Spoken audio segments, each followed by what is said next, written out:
तो इससे पिछला वाला जो हमारा क्लास था उसमें हम लोग कौगो नियम पढ़ चुके हैं, सब लोग बोलिए। 2 नियम। पहला नियम क्या था, किसके दिशा में आ रही किरण? मुख्य अक्ष के समांतर। और दूसरा क्या था भाई? फोकस के दिशा में। क्या होगा अगर कोई किरण फोकस के दिशा में आए? तो मुख्य अक्ष की क्या हो जाएगी? और आज हम लोग जो किरण आरेख पढ़ने जा रहे हैं वो नियम नंबर कितना है हमारा? 3। सब लोग बोलिए क्या है नियम नंबर? और इस नियम में क्या कह रहा है बोलिए तो? केंद्र की दिशा में आपतित किरण।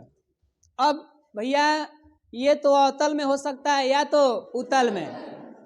तो देखिए हम ये बात जानते हैं कि अवतल वास्तविक के लिए होता है और उत्तल काल्पनिक के लिए। तो चलिए हम इस नियम को समझने से पहले एक चित्र बनाते हैं और वहां से पता करते हैं। लेकिन अब कहेंगे सर चित्र कैसे बनाएंगे जब तक इसका आंसर नहीं जानेंगे। तो इसका आंसर शुरू कर दें। अवतल दर्पण में क्या होगा कि जब भी कोई किरण केंद्र की दिशा में आएंगी, या चाहे उत्तल दर्पण में भी मान लीजिए, फर्क केवल क्या पड़ता है कि अवतल में वास्तविक रूप में आती है और जबकि उत्तल में आती हुई प्रतीत होती है। यही दोनों फर्क है। तो बस अगर भी कोई किरण केंद्र की दिशा में आ रही हो, चाहे वो अवतल हो चाहे वो उत्तल हो, दर्पण से परावर्तन के बाद, किससे परावर्तन के बाद? अपने ही मार्ग पर वापस लौट जाती है। अपने ही मार्ग पर क्या हो जाती है?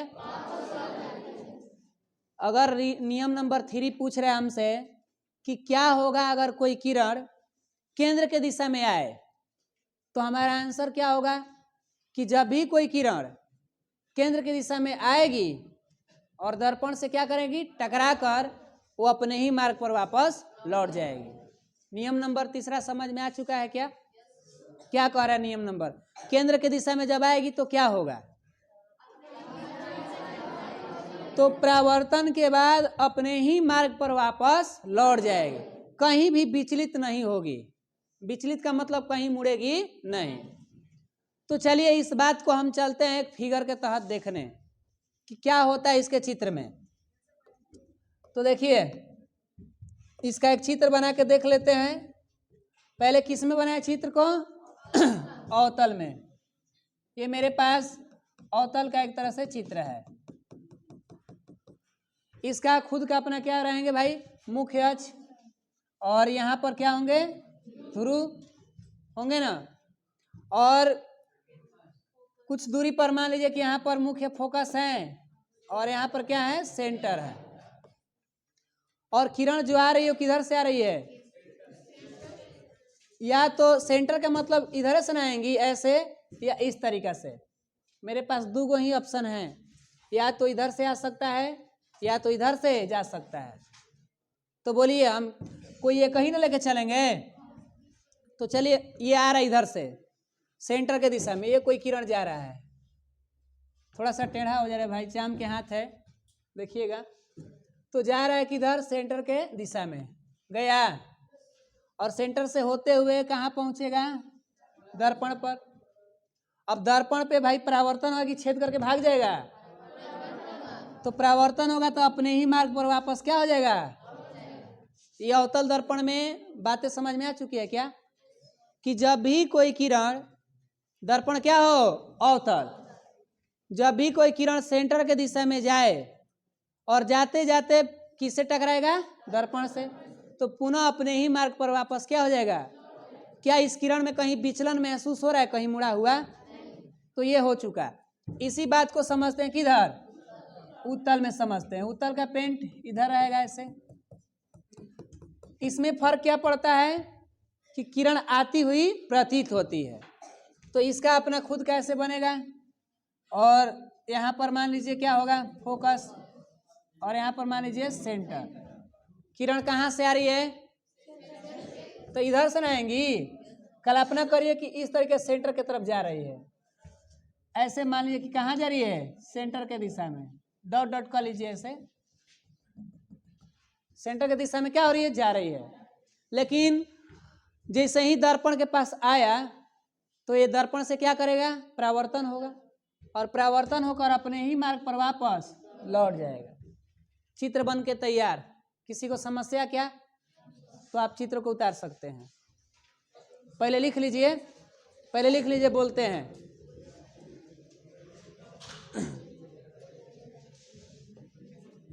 बोले लिखिए, जब प्रकाश की किरण है, जब प्रकाश की किरण है, जब प्रकाश की किरण है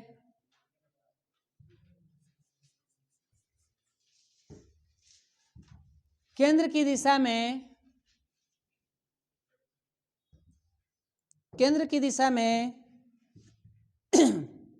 जब प्रकाश की किरणें केंद्र की दिशा में आती हुई, केंद्र की दिशा में क्या हो रही है? आपतित होती है। दोनों दर्पण के लिए लिखवा रहा है ना। केंद्र की दिशा में आपतित होती है या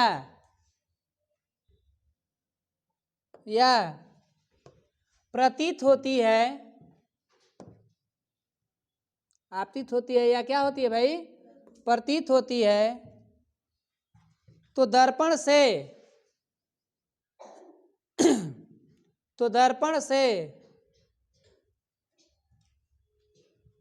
किससे?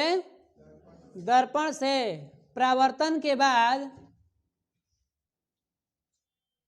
दर्पण से परावर्तन के बाद अपने ही मार्ग पर,